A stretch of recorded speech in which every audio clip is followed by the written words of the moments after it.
Councillor Jason Farr, Ward 2 for Mayor Fred Eisenberger. Who's that? 3, 2, 1. I know, but the thing won't let me record. Are we live? Good to go? Somebody's pager's going off. Sam Maybe- won't let me maybe. record. No, I don't have a pager anymore.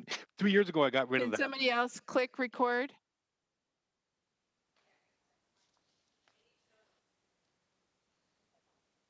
It is live now. Okay. Okay. I couldn't, it wouldn't click for me. Okay. Thank you. Sorry about that.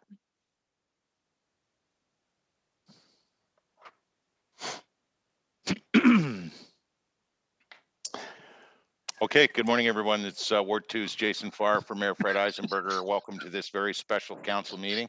The city of Hamilton is situated upon the traditional territories of the Erie, Neutral, Huron-Wendat, Haudenosaunee, and Mississaugas. This land is covered by the Fish with One Spoon Wampum Belt Covenant, which was an agreement between the Haudenosaunee and the Anishinaabe to share and care for the resources around the Great Lakes. We further acknowledge that this land is covered by the Between the Lakes Purchase 1792 between the Crown and the Mississauga of the Credit First Nation. Today, the city of Hamilton is home to many Indigenous peoples from across Turtle Island, and we recognize that we must do more to learn about the rich history of this land so that we can better understand our roles as residents, as neighbors, as partners, and as caretakers. Members of the public are advised that our meetings are webcast live by our City of Hamilton and temporarily archived on our city's website. Okay, Madam Clerk, any changes to our special council agenda? You have the roll call. Oh, let's do the roll call first. Mayor Fred Eisenberger? He is present with the thumbs up indication. Councillor Wilson? Present. Councillor Farr is here. Councillor Nan? Good morning and present.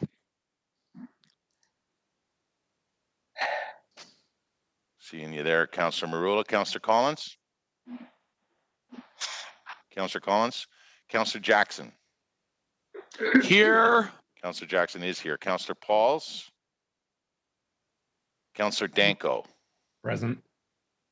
Councillor Partridge? I'm here, Deputy Mayor. Councillor Whitehead? Councillor Vanderbeek? Councillor Ferguson? Councillor Brenda Johnson? Good morning. Good morning. Councillor Pearson? Present. And I see Councillor Clark. Best for last. Madam Clerk, any changes to the agenda? No, Mr.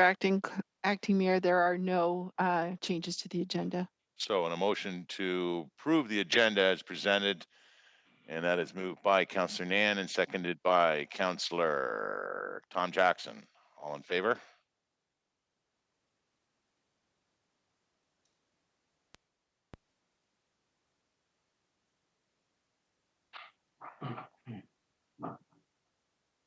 Good.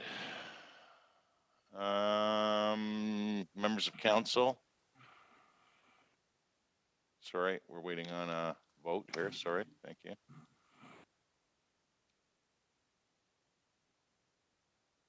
All right, it's unanimous, 12-0. Members of council, declarations of interest at this time. I see none. Those who have noted a conflict, we don't need to get into that. Councillor Marula, introducing your motion now. Good morning, Mr. Good Deputy. morning. I must say that's a very entertaining opening this morning. It's kind of reminiscent of watching you on Cable 14 or listening to you on the radio. Oh, I still got it then. Okay, thank you. Apparently you do. I have a motion that's before us, and it's moved by myself and seconded by you, Councillor Farr. Whereas on May 13th, 2020, Hamilton became one of the first cities in Canada to temporarily permit outdoor dining on streets, sidewalks, and parking areas on public and private lands through the approval of a motion allowing the creation of temporary outdoor dining districts and temporary outdoor patios, which you moved, Mr. Deputy Mayor. Whereas the city's program has already approved 68 outdoor dining districts and temporary outdoor patios across the city, whereas the council direction to permit temporary outdoor patios on private parking lots waived any requirement for site plan review for such locations and waived enforcement of any zoning provisions related to parking supply, but still required the temporary outdoor patios to meet all applicable zoning. Whereas the city's zoning does not permit commercial outdoor patios inside or rear lots abutting residential zoned properties, whereas there have been a small number of businesses that have been unable to establish temporary outdoor patios because of the zoning restrictions regarding abutting residential zoned lands. Whereas the city wants to provide for as many businesses as possible to participate in outdoor dining districts and temporary outdoor patio program while minimizing any potential adverse impacts on neighboring residential properties. And whereas the COVID-19 pandemic creates an urgent need to support the city's culinary scene. Therefore, be it resolved, A, the staff be directed to prepare a temporary use bylaw effective to December 31st, 2020 for consideration at a statutory public meeting of the Planning Committee and give the required notice for temporary amendments to the zoning bylaw that would allow temporary outdoor commercial patios inside and rear yards abutting a residential zone, D5 zone or D6 zone on lands zoned as following. And we're dealing with the downtown central business district, downtown prime retail. It's all before you. So all of these are now incorporated, subject to the following conditions. One, that the patio is set back at least 5 meters from any residential zone property. And two, the patio does not obstruct a driveway or parking aisle or fire route.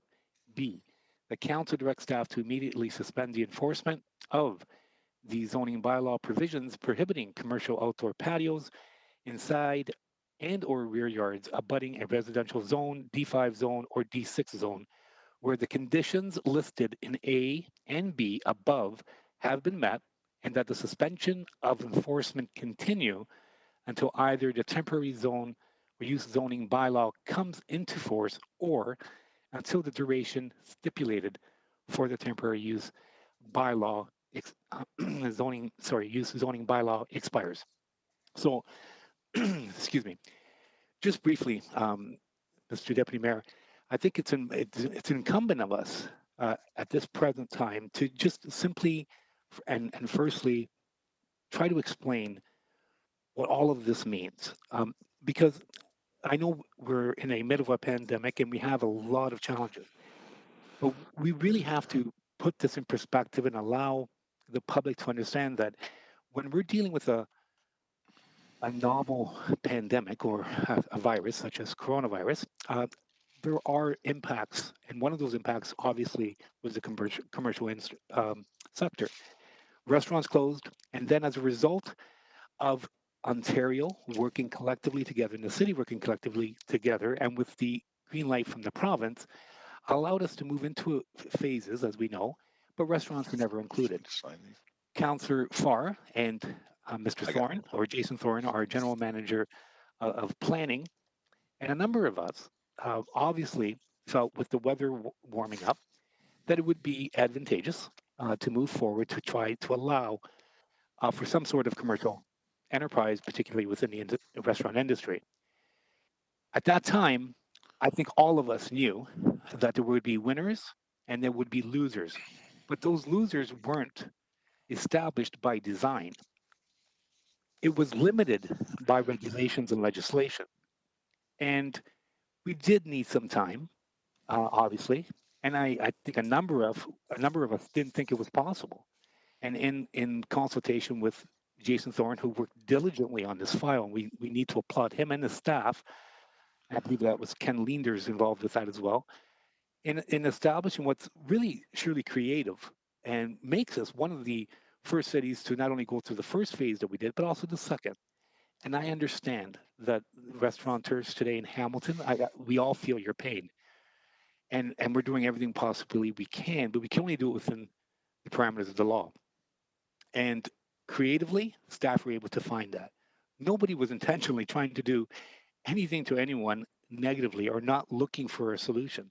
I think if council had the power, although we are at the lowest end of the totem pole when it comes to any type of true power, there's a tendency for everyone to focus in on the municipality to save the world. Well, frankly, we can't. And we have to rely on upper levels of government as we did on this front because it was provincial legislation that we're implementing through the Planning Act, which prevented these patios from being opened. Yet, when the premier, I guess, misspoke, not understanding those words and the impacts those words would have on us, then suddenly the focus was on the city not being efficient or effective, and that if it weren't for the premier saying this, we wouldn't be doing this. And that's just baloney. The reality is it was the provincial legislation to the Planning Act that prevented us from doing this because abutting residential areas are just under our zoning bylaw, not permitted by law. And there's a process. See, and if you read this thoroughly, you'll understand that what staff were able to do was find a creative answer to a very complex situation and have it land positively. And I do have to thank Mayor Eisenberger as well, Councillors Collins, Jackson, Farr I've mentioned, and because we all huddled, understanding that particularly a number of the restaurants in my area were being very vocal. And a lot of them are lifelong friends and put me in a very difficult situation because one side people were saying, well, if you stand up and help them, oh, look, he's helping his buddies. On the other side, I have people saying, look, what kind of a friend would allow this to happen to them? So you're damned if you do and you're damned if you don't. But I must say that as a direct result of if there's a will, there's a way. Again, I have to applaud Mr. Thorne, Mayor Eisenberg, yourself, Councillor Farr, Jackson, and Collins, who helped this whole thing a long way, and also by extension all of council for the positive input and contribution you've provided on this front to staff as well, which has created a great deal of motivation to find a solution. So I'm glad that we're able to land here. Nothing was done by design to try to in any way hurt anyone. If anything, I can speak with a great deal of certainty that all council wants to do is help people, not hurt them. And I appreciate your time. Thank you. All right, thank you very much, Councillor Marula. Councillor Collins. Collins is next. Thanks, Mr. Chairman, and I'm obviously certainly supportive of the motion that's in front of us. The only concern that I've had at the outset is that the zoning bylaw is in place for a reason. It was certainly, there are restrictions that fall under the zoning bylaw to protect residential communities that come from outdoor bar and restaurant activity. And we all have received in the past some of those complaints. And so I understand these are unique circumstances. And so we're trying as best we can, as Councillor Marula indicated in his speech, to assist restaurants while not disadvantaging anyone in the process. There are always, though, a bad apple or two in every bunch. And so I want to receive public assurance from staff in terms of what the enforcement process will be, that if someone abuses the powers and the approvals that we're granting here today, if someone's abuses in the form of either noise complaints or social distancing issues or any issues that would have an impact on a residential community, I need to understand the enforcement. I've already understand privately, but I would like it stated publicly in terms of what recourse we would have if an owner operator abuses the assistance that we're providing here today. I need to be assured that residential communities, as currently exists under the bylaw, would continue to have protection and that there'd be some recourse for those that aren't cooperative with staff, bylaw staff, or any other licensing official that may visit their premise. And I think that assurance and understanding from staff in terms of how that would work on a go-forward basis. General Manager Thorne. Yes, thanks for the question, and through you, Mr. Chair. And I will in a moment ask Monica Strello from bylaw to go in some detail through what the enforcement procedure would be. But the councillor raises an important point. What this motion does is it suspends enforcement of the zoning provisions. It does not suspend enforcement of the noise bylaw provisions. So the noise bylaw would still continue to apply. As with the property standards bylaw, as with any public health standards, those would continue to apply. And staff has been working on an enforcement strategy relative to the noise bylaw in the event that there are complaints that do come in from adjacent neighbors. I would note that of the we're actually now at 80 patios, temporary patios approved across the city. There's been a few more since the motion was first drafted. And these have been going for a couple of weeks now. We have not yet received any noise complaints about any of the temporary patios for the temporary patios, and but the noise bylaw does continue to apply. So I'll from there turn it over to Monica to speak a little bit about what the enforcement protocol would be.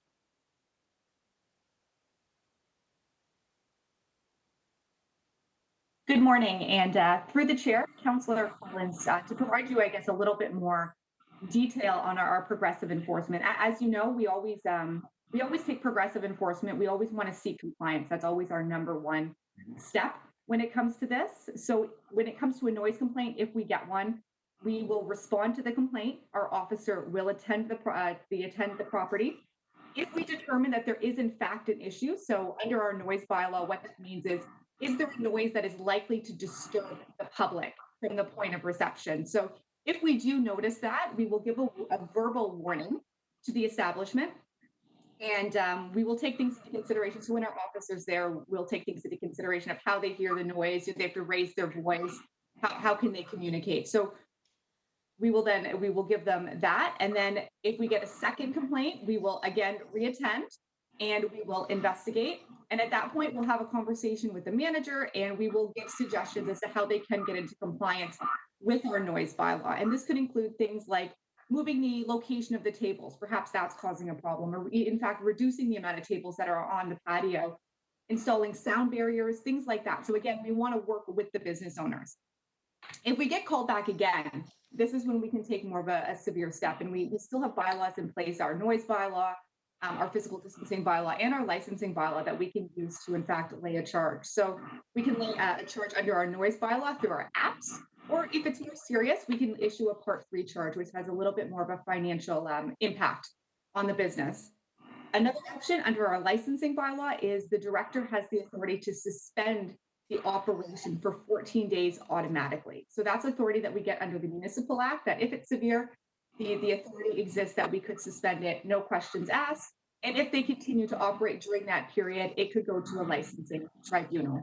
So again, just to sort of recap, we do want to make sure that we get in compliance while remaining open for business, but we certainly do have the tools in place that can ensure enforcement is effective. Super. Thanks for that, Monica and Jason. I want to reiterate that, you know, the vast majority of businesses I know in my ward will comply with all the rules and regulations. I have one that hasn't applied yet, and they have been a problem even under normal circumstances and in good times, so to speak. So my fear is that if they apply and we see the nonsense that has occurred in the past inside and around the front of their establishment, they don't have a patio right now.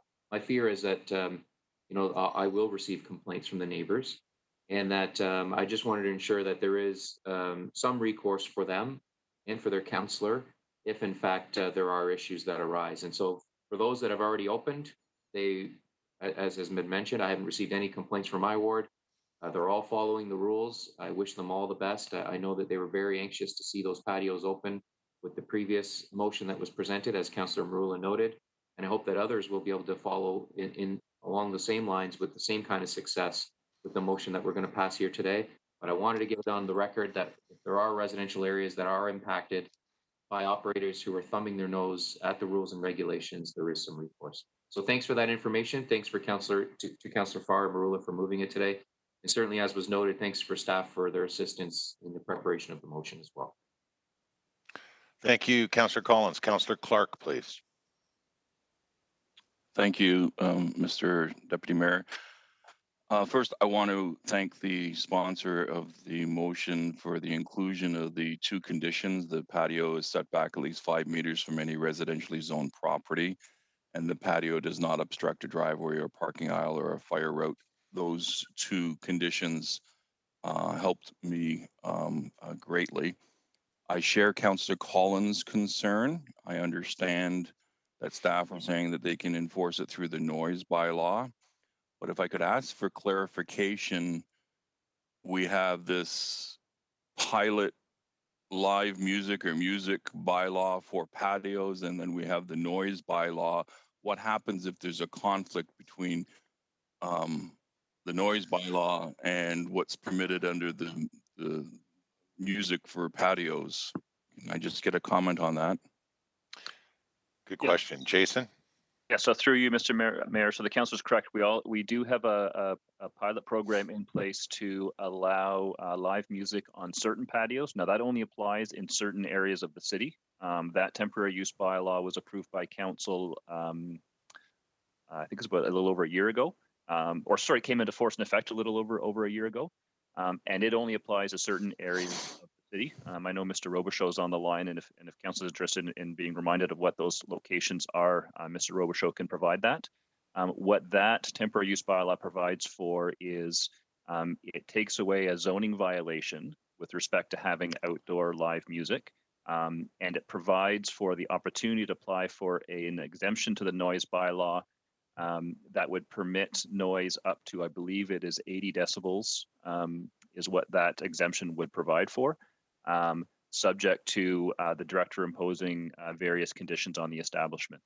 So it does, that initiative included both a temporary use bylaw from a zoning standpoint, as well as some modifications to the noise bylaw to regulate the volume and some other matters related to the amplification of the music. So given the proximity that we're now creating between the residential zone 5 meters away from homes and this music bylaw, should we not be tightening it up to ensure that the music doesn't start to infringe on the peaceful enjoyment of someone's property? I mean, they lived there first. Now we put a patio in, it's closer to them because of this emergency, and I'm not disputing that we need to do something for the restaurants. The motion talks about minimizing that impact on the residential properties. I'm just I know in my own ward, 30 meters away, the live music and the patio noise has been nothing but a problem for me. And I can't imagine what it would be like if that business was 5 meters away from those townhomes. So is there a way of us providing some additional protection to residents so they're not going to hear loud music beside their house throughout the day? Jason? So through you, Mr. Chair, both the amendments that were made to the noise bylaw as part of the live music initiative, as well as the standard provisions of the noise bylaw, do continue to apply, and those same tools exist that if there is live music that is exceeding that decibel level at point of reception, once again, that permit can be revoked, and the same tools that Monica had indicated with respect to fines, orders, and in the extreme revocation of a license would continue to be available to staff if there was an operator who was causing that kind of disturbance, notwithstanding whether it is a live music disturbance or just the volume of conversation of people on the patio. Those tools would continue to exist that staff could implement. I understand that. And the 80 decibels from a certain distance away is tolerable. 60 decibels 5 meters away may not be so tolerable.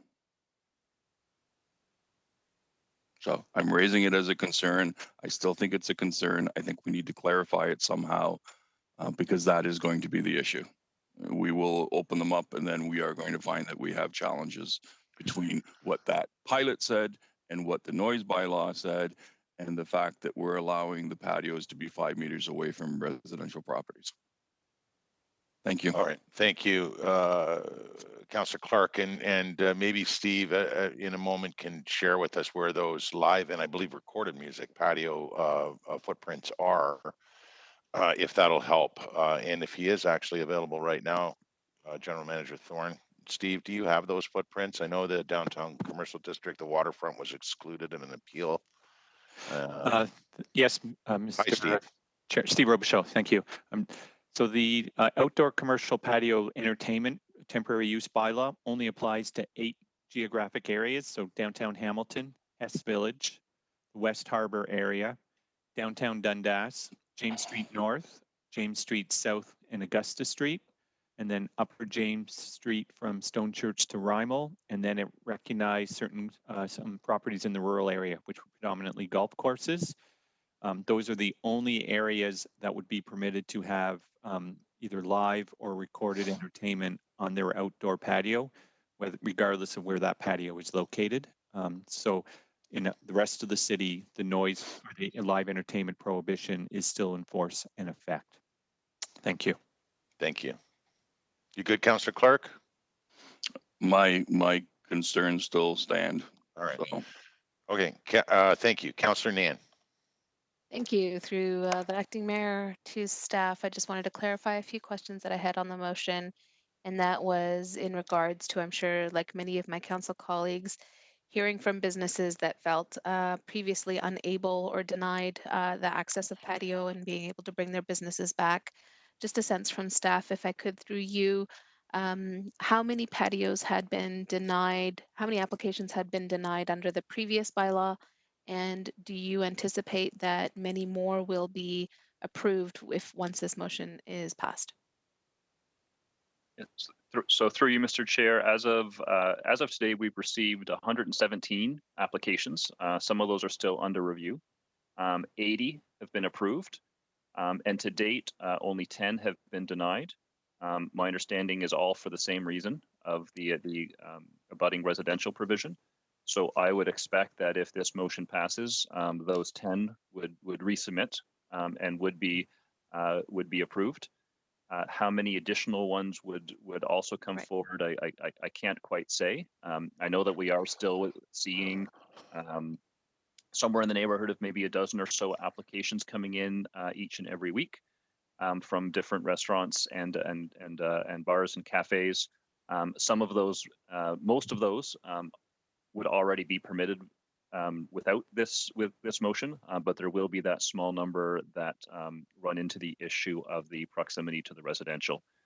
So at the moment, we're aware of 10, and there could be additional ones come forward in the coming weeks. Excellent. And then just again, through the chair to staff, the timeline for implementation. So a portion of the motion speaks to enabling or disabling the kind of enforcement of a bylaw until a new temporary bylaw is in place. And what's the timeline in between? So effective immediately after this council meeting, or is there a time lag in between? I just want to clarify timelines for our residents and business owners. Thank you. Sure, and through you, Mr. Chair. So with the council direction today, it would take effect immediately in terms of the patios being allowed to open because of the Part B of the motion, which suspends enforcement of the zoning provision until we can bring forward the temporary use bylaw. So that would take effect immediately. I anticipate to actually bring forward the temporary use bylaw itself. We'd be looking at the August Planning Committee meeting. That's August 18th.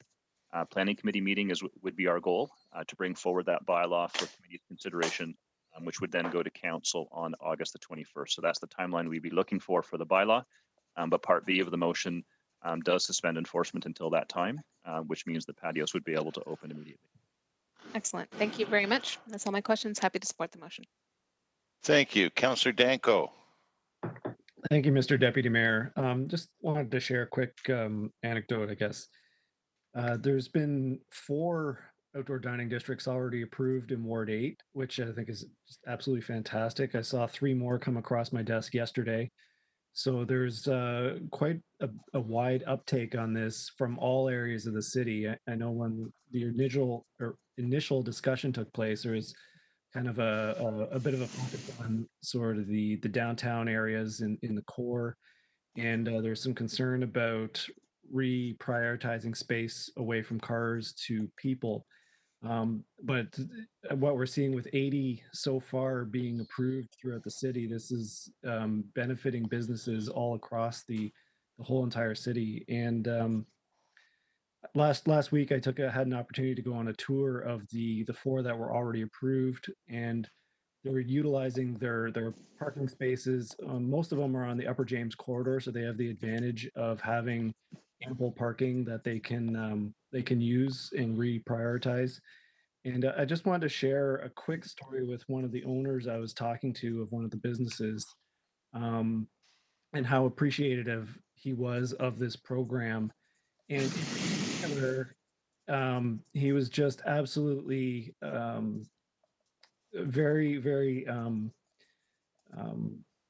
happy with the work that our staff has done on this. And he went out of his way to compliment our staff and in the team that he'd been working with to get his approvals processed, how fast it was, how responsive they were to questions and to deal with, because there's always a few issues as these things are being processed. And he was just very, very appreciative of our staff's work on this, and I think they deserve a huge pat on the back for the hard work, and also the just the way that that they've been able to process all these applications so fast and so professionally. It's been I know it hasn't been easy, but they deserve a lot of credit for the work that they're doing on this.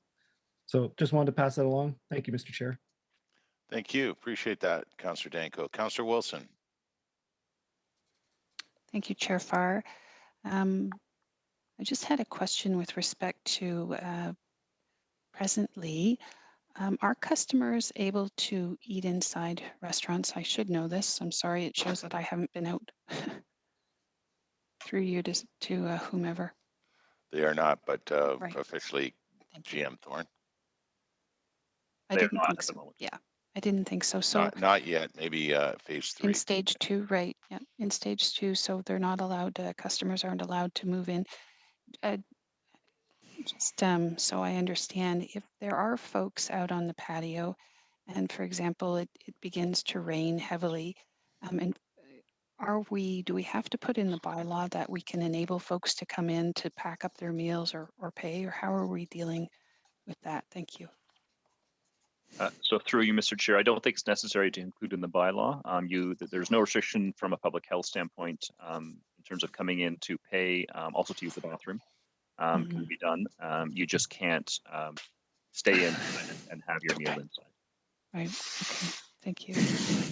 Just some remarks from Ward 1. I know we had one restaurant in particular that was unintentionally affected by the original exclusion.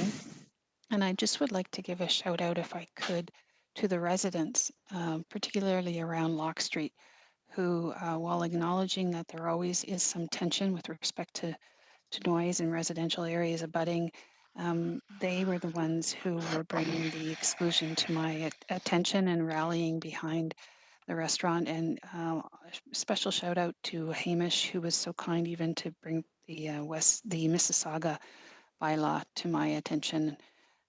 So I thought that was really great of them, who understand that it's in our best interest to support a complete community, and the ability to walk and still have vibrant places to eat and enjoy life. So, and I also wanted to thank Julia and her team for their outstanding work. I also have been receiving nothing but positive responses from our BIAs on how cooperative, how responsive they are, and how efficient this whole process has been. So please extend my thank you to them. Thank you. Thank you, Councillor Wilson. Councillor Pearson. Thank you, Mr. Deputy Mayor, and certainly appreciate all the comments. I am thrilled and want to thank Councillor Marula and everybody involved in moving this forward. I have a business owner in my ward that is absolutely anxious to get up and running.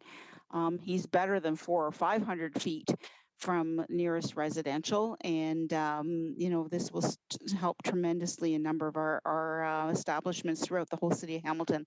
I have to absolutely agree. Our staff have been phenomenal. I mean, I'm trying to tell people, you have to understand these are unique and unusual circumstances and times. We don't have a roadmap on, okay, this is the process we have to follow. Staff have been scrambling to come up with ways of dealing with issues that get thrown at them every minute of the day, and they've been doing a tremendous job. So I too want to thank all of the staff that have been involved, especially because I've been involved with Julie Davis and Sarah Rock with regards to licensing. They've been absolutely phenomenal. Please, Mr. Thorne, pass on to them They've done an excellent job in keeping the business owners who have called apprised of the situations where we're moving and trying to help them in any way they can. I'm most supportive of this motion. Thank you. Thank you, Councillor Pearson. Councillor Partridge. Yes, thank you, Chair. And just a couple of questions, if I may, please. The one I had around when it would come to planning has been answered. I just want to confirm that that this would apply to existing restaurants and with patios, or would it also be for any new businesses opening up? So through you, Mr. Chair, it would be for either.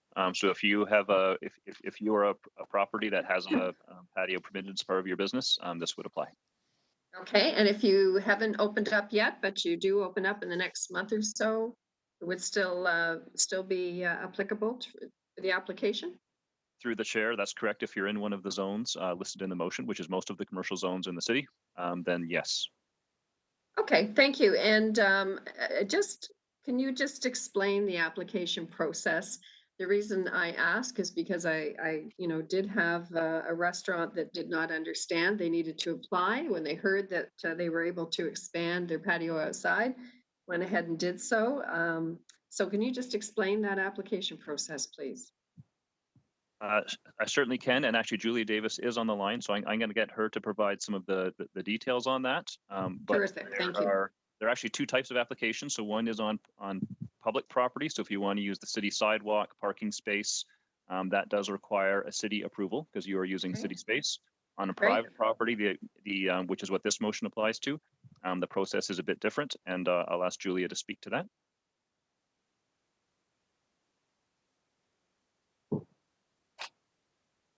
Hello, everyone. Can you hear me okay? Yes. Yep. Thank you. So the application process is all done online at this time. We have a dedicated website on the City of Hamilton.ca site. So it's hamilton.ca/outdoor dining districts, plural. From that site, there's information on how to connect with our team and links to two separate applications. One is, as General Manager Jason Thorne mentioned, for municipal property, which comes through our team and then does go through the seat review process in order to have multiple departments comment and provide their feedback and approval. And then those applicants can go forward on city property.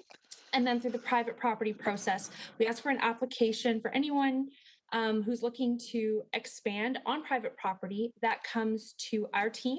And it goes through review with our zoning team, building and licensing. As well, we loop in fire, public health, encroachment, and the police so that everybody is aware. And we also let the AGC know of these applications. So the applications come to us, they go to our team for review, we receive comments, consolidate those, and then we communicate that to the applicant so they can move forward. I really appreciate that explanation. Thank you. And I may have missed it, but is part of the application on private property also requires the property owner's permission. So if you're renting a building, if you're a restaurant, that you do require the permission of the property owner. Is that correct? Correct. We do ask for the landlord or owner to consent to the application and all the information included in that. Okay, thank you. And I know certainly up in Waterdown, there are several that are open right now. I'm not sure if they were the first ones in to put their applications in, but I visited every one of them on the weekends, and it's fabulous. So thank you very much for everybody who's worked on this to bring it forward. Appreciate it. All right, thank you, Councillor Partridge. And I have myself on the speakers list. Mayor Fred Eisenberger, if you wouldn't mind taking the chair. Sure, and you can put me on the speakers list as well. Go ahead. I figured you'd want the last word, so I'm butting in now. Councillor Jackson, you are next, Councillor Jackson. But I thought I'd go before you, Councillor Jackson, because I'm answering many of your calls regarding one of my fine establishments in Ward 2 that I thought you might want to hear before you speak. But first and foremost, thank you to Councillor Marula, who has engaged greatly, not only in his ward with the restaurants and pubs, but throughout the city, and not only throughout the last few weeks in preparation of this enhancement to my motion from May 13th, but for many decades, Councillor Marula has engaged with these pubs and restaurant owners, and he certainly has a great rapport, and there's a reason why a lot of focus and a lot of engagement went to Councillor Marula. I really appreciate this motion. I see it as an enhancement. You heard 80 outdoor patios are happening now thanks to our innovative approach and our original approach at the time. We were well prepared months ahead of time for the phase 2 announcement from the province, and I think a lot of that has been overshadowed by the 8, now 10 that unfortunately, due to being adjacent to residential, have been the focus in the media, and understandably. Many of these folks are our friends, as Councillor Marula has noted, and this clearly fixes that as a temporary use bylaw. Great to hear there's 25 more applicants that are really close. Add to that 10, 20 more, and we really are showing our support for the 30,000 strong in the industry across the city of Hamilton. This enhancement very much recognizes that during this unprecedented event, we ought to be fair across the board. So it's really great to see. And I wanted to mention the ones that are operating, we appreciate your hard work to stay afloat. We know it's been very, very difficult. Thanks to all your customers who have anxiously come back to your makeshift space. And to that makeshift space, I might also add, I've seen some very unique designs, and I almost think we should have some citywide contest. I'm seeing palm trees and lantern lights and special tables and chairs. King William looks gorgeous, but even the one-offs in different neighborhoods throughout the city, you've taken a little time and extra care in the aesthetics. And I think that's appreciated not only by your customers, but those who are passing by. So finally, to a hyper local parochial note, and I don't normally get parochial, but to the one pub that for some 40 years, my count, has through various ownerships attempted to get some seats outdoors. It's been widely publicized over and over again in that time, and probably before that time. The pub is our city's most historic. It is also, unfortunately, an oddity. It is completely surrounded by residential homes. And of those residents, I'd say on average, half have been opposed for decades of having outdoor seating at this historic pub. I'm speaking, of course, of the Corktown, and I speak specifically to the Corktown pub at this time. This is your shot.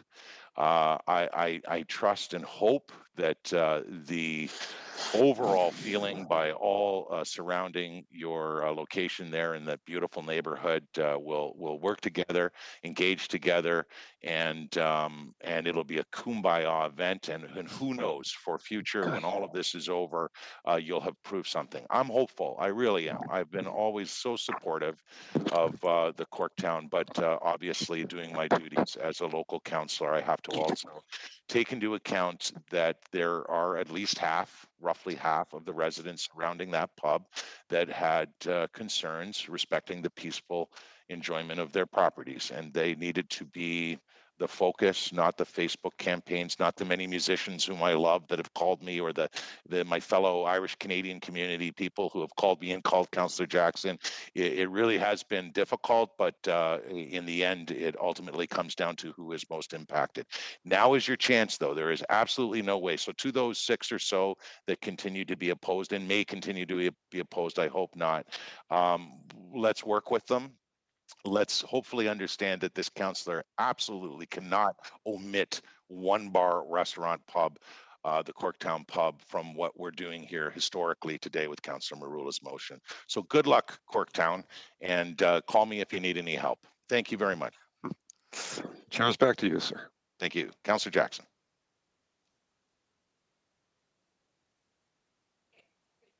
Am I on, Chairman? Chairman, am I on? You are, sir. Thank you. Chairman Farr, I just want to briefly say, if you recall, members of council, during the 4 or 5 months of COVID, a number of times I mentioned about, in spite of everything we were going through with the health priority as paramount in our community, protecting our citizens, and the economic devastation across the board. That the one industry that really broke my heart in terms of the thousands of employees, many of them minimum wage and earning the extra with their tips, and the owners paying taxes, was the hospitality, culinary, and restaurant industry. And so I am just delighted. I have visited about 5 that have reopened and extended patios up on the East Mountain, with 1 or 2 applications still before us.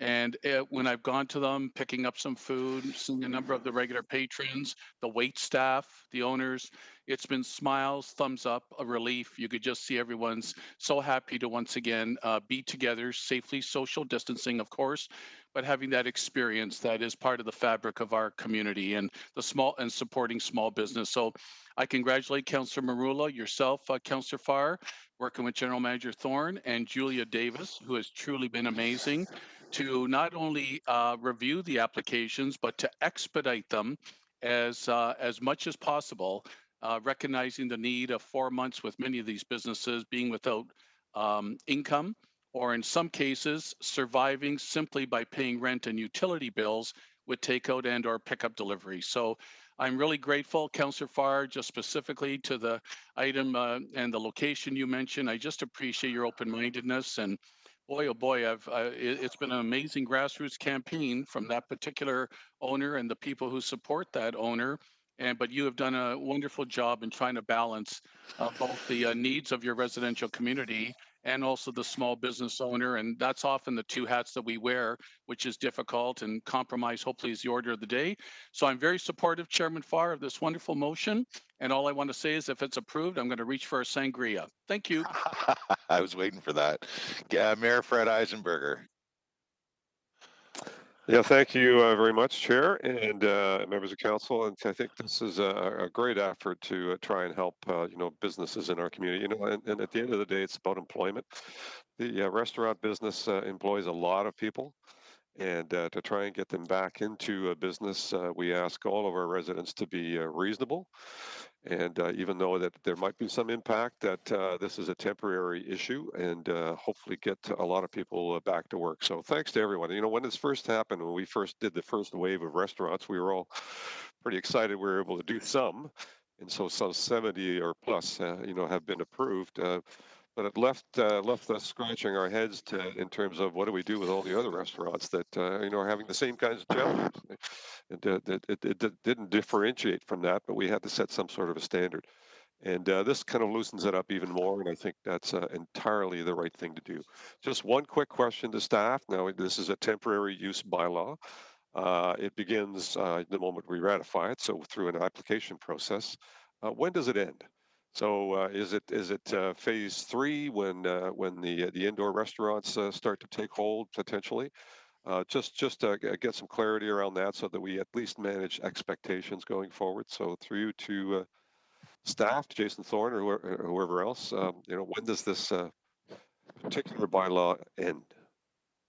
So through you, through the chair to the mayor, the direction of the motion is that the bylaw would be written to end as of December the 31st of this year. That said, when the bylaw is actually in front of committee on August the 18th, we can have that debate and consideration as to whether or not that is the end date that you want to put into the bylaw. But the direction in the motion is that when we bring it forward to planning committee, that it will have a termination date of December the 31st. Great. Thank you. I think that's a reasonable expectation, and I know that the restaurateurs and their employees, and there are many of them, are going to and have appreciated the effort that we put into this to get them back up and running. So thanks to all. And just a quick note on, as I mentioned earlier, on masking, because I know everybody's asking about it. The bylaw has been drafted. It's coming to public health on Friday, which will require mandatory masking throughout the community in indoor spaces.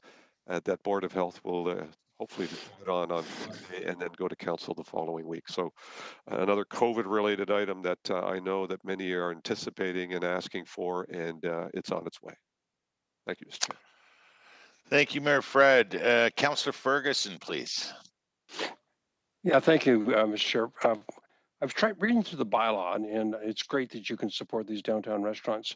And when I looked at it, I'm just bringing it up again on my screen. It talked specifically about a D3 Just going to get to it here in a second. A D5 and a D6 zone, but then it goes on to list a series of other zones. So my question to staff is, are any of these zones in Ancaster? Through the chair, yes, the motion covers most of the commercial zones across the city. What's not included is what we would call the C1 zone. That's typically variety stores, small little commercial uses like that in residential neighborhoods. Otherwise, the motion does capture commercial zones across the city. And does it matter if they go out into the parking lot? This only applies if they go into the road allowance? Through the chair, this particular motion deals with private property. So it would be going out into the parking lot or side lot of the private business. So the issue of extension onto public property was addressed in the previous motion a month or so ago from Councillor Farr, addressed the use of public space, whether that's sidewalks, on-street parking spaces, streets, and so on. Okay, and is the Ancaster Mill one of them that's applied? Through the chair, I'm not sure. I don't know if Julia Davis would know if that was an application or not. Because I'll have a conflict if it does. Yes, through the chair, I apologize. I don't know if they have made an application. Through the chair, sorry, this is Julia Davis. I have not received an application at this time from that particular property. Okay, so I should not be in conflict. Is Andrea, do you agree with that? If there's no application for the Ancaster Mill, I'm not in conflict? Councillor Ferguson, this is Janet. Oh, hi, Janet. Yeah, we can't provide you with advice on conflicts of interest. Well, that's not very helpful. Sorry. Okay. I don't think I am, because if the Ancaster Mill is not applied, then I don't think I'm in conflict. So the next question is, how many do you have in Ancaster that have applied that haven't already got it? Julia, do you know? Applied but haven't permitted. We have some that are open already, and I'm just curious to know how many more can I expect in Ancaster as a result of this bylaw? So how many more So applied? through the chair to the councillor, we have no outstanding applications in Ancaster at this time. We anticipate additional, but I don't have those numbers. We have 5 that are approved in Ancaster currently. Okay, well then I'm prepared to fully support our lower city councillors and support the resolution. Thank you very much. Thank you, Councillor Ferguson. Councillor Marula. Quick question. I'm getting emails. People are setting up tables already. Can we please just explain through you, Mr. Chairman, Jason, the application process? What does someone need to do if you're a restaurant owner with this patio? Yes, so through the chair, you can go to the city website, and there is a form there that you can fill out to apply for a patio, and it will ask you for various information, and that will go to Julia's team. You're correct. You can't just start putting out the patio right now. Thank you, because people are process. Okay, thank you. People are actually believing that based on our previous discussion about it becoming automatic once we ratify it today. That's not the case. There's an application process that becomes eligible immediately at the end of this meeting, but not the fact that they can operate a patio. So we just need to clarify that point. Through you. Yes, and I'm happy to make that clarification. It effective immediately you can apply, but you do have to make the application. And I will say that Julie and her team have been very good at turning around approvals within just a couple of days. Okay, that's good to know. So we will do that as quickly as possible, but you do need to go to the website, fill out the application form, submit it so we can give it a review. And that's at the city website. Is that correct? Hamilton. That's right. And Julia could give the web link one more time if that's helpful. Through the chair, it is hamilton.ca/outdoor dining districts. Perfect. Thanks very much. Okay, thank you. Good point, Councillor Marula. But I've been watching Julia work these last 6 weeks, and I think she can turn these applications around by happy hour. Well done, Jules, and your team, and Jason and Sam. Thank you for the motion. I have no further speakers, and so is someone calling for a standing recorded? Oh, no, okay. All right. Moved by Councillor Marula, second by Councillor Farr. All in favor? Oh, yeah, we have the A and the B. Sorry, colleagues. Janet, can you please verbalize that because I'm afraid I couldn't hear you from this distance. Sorry. So Janet Pilon Okay. with friendly. In section B of the motion, it says conditions listed in A and B above. We are taking out and B. The conditions are only listed in A. It's just an editorial change. So just to make you aware that that change is going to be made. Okay, and it looks like, is Councillor Ferguson trying to get our attention right now? Yeah. Councillor Ferguson? Yeah. Yes. Please. Am I on? You are. Okay. I think in retrospect, because they might apply and there's a lot of people watching me on this stuff, that I better declare conflict on this thing. Because the Ancaster Mill, I doubt it will, but it might apply someday. So I'm going to declare conflict and stand down. Fair enough. Thank you, Councillor. Appreciate that. So you're choosing to abstain when you vote, okay? Correct. So don't choose yes, don't choose nay, choose abstain. All right, all in favor?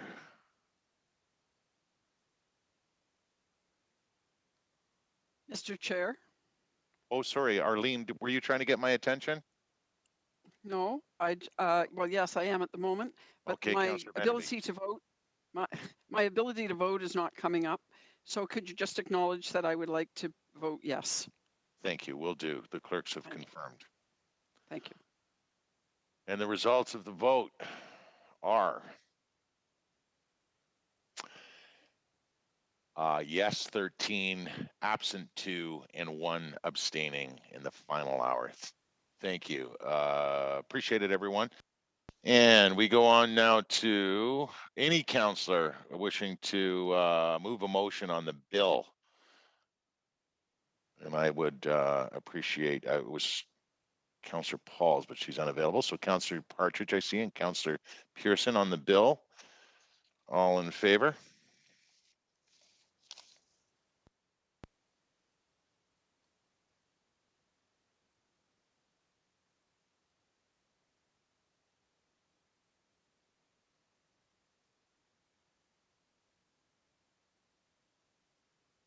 Councillor Marula, please vote on the bill. And then we're going to follow that up with a motion from Councillor Collins, seconded by Councillor Jackson to adjourn. On the bill, we have waiting on someone else. Has everyone voted on the bill? There we go. It's unanimous. 1 abstains. Is that the same vote? Okay. Councillor Collins, Councillor move to adjourn. All in favor? This is recorded too, folks.